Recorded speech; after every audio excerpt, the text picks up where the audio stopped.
இந்த பாக்ஸ் ரொம்ப ரொம்ப முக்கியம், நல்லா பார்த்து வச்சுக்கோங்க. சமுத்திரகுப்தர் ஒரு விஷ்ணு பக்தர் ஆவார். தனது மேலாதிக்கத்தை நிலைநாட்டும் அரசரால் நடத்தப்படும் வேதகால சடங்கான குதிரைகளை பலியிடும் வேள்வியை சமுத்திரகுப்தர் மீண்டும் நடைமுறைப்படுத்தினார். அவர் தங்க நாணயங்களை வெளியிட்டார். அவற்றில் ஒன்றில் அவர் வீணை வாசிவது போன்ற உருவம் பொறிக்கப்பட்டுள்ளது.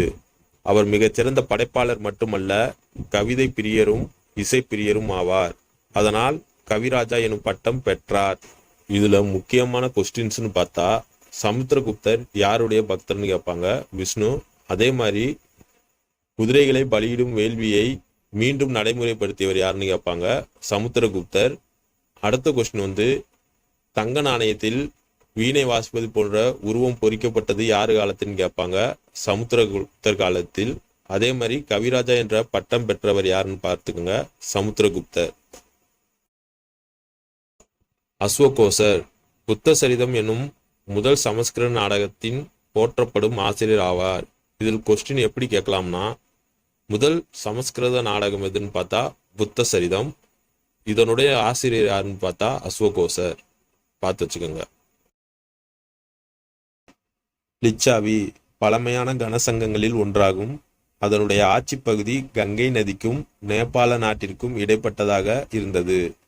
இங்கு கொஸ்டின் எப்படி கேட்கலாம்னா, பழமையான கனசங்கங்களில் ஒன்று எதுன்னு கேட்பாங்க, லிச்சாவி. அதே மாதிரி கங்கை நதிக்கும் நேபாள நாட்டிற்கும் இடையில் அமைந்தது எதுன்னு கேட்பாங்க, லிச்சாவி.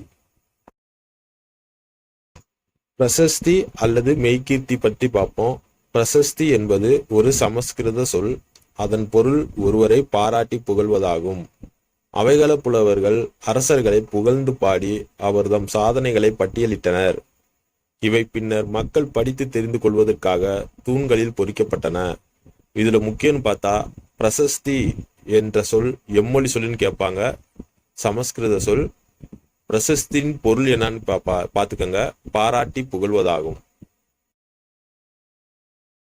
இலங்கையை சேர்ந்த ஸ்ரீ மேகவர்மன் எனும் பௌத்த அரசன் சமுத்திரகுப்தரின் சமகாலத்தவர் ஆவார்.